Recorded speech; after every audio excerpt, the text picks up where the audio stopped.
प्रिय भक्तों, आज हम आपको वरुथिनी एकादशी व्रत कथा सुनाने जा रहे हैं। इसका श्रवण करें।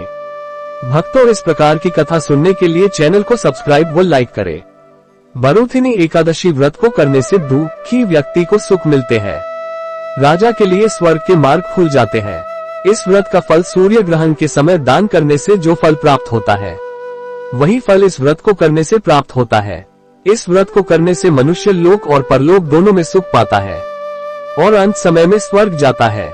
शास्त्रों में कहा गया है कि इस व्रत को करने से व्यक्ति को हाथी के दान और भूमि के दान करने से अधिक शुभ फलों की प्राप्ति होती है। सभी दानों में सबसे उत्तम तिलों का दान कहा गया है। तिल दान से श्रेष्ठ स्वर्ण दान कहा गया है और स्वर्ण दान से भी अधिक शुभ इस एकादशी का व्रत करने का उपरांत जो फल प्राप्त होता है वह कहा गया है। वरुथिनी एकादशी व्रत कथा। बहुत समय पहले की बात है। नर्मदा किनारे एक राज्य था जिस पर मांधाता नामक राजा राज किया करते थे। राज बहुत ही पुण्यात्मा थे। अपनी दानशीलता के लिए वे दूर दूर तक प्रसिद्ध थे। वे तपस्वी भी और भगवान विष्णु के उपासक थे।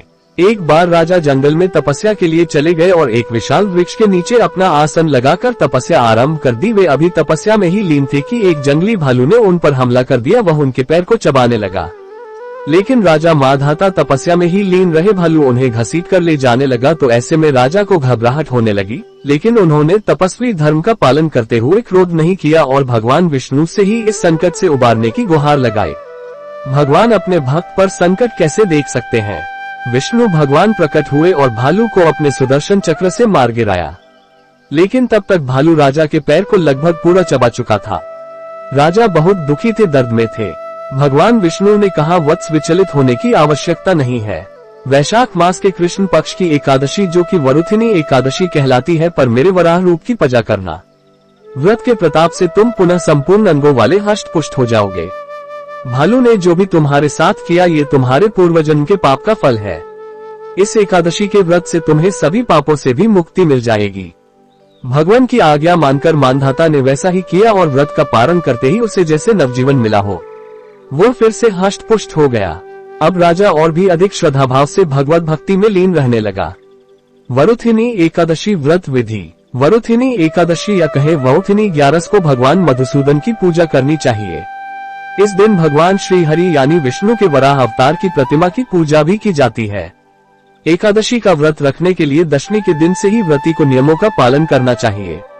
दशमी के दिन केवल एक बार ही अन्न ग्रहण करना चाहिए, वह भी सात्विक भोजन के रूप में। कास, उड़द, मसूर, चना, कोदो, शाक, मधु, किसी दूसरे का अन्न 2 बार भोजन नहीं ग्रहण करना चाहिए। ब्रह्मचर्य व्रत का पालन भी इस दिन करना चाहिए।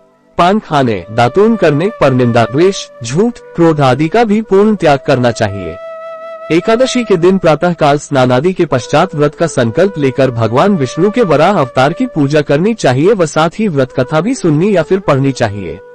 रात्रि में भगवान के नाम का जागरण करना चाहिए और द्वादशी को विद्वान ब्राह्मण को भोजनादि करवाकर दान दक्षिणा देकर व्रत का पारण करना चाहिए।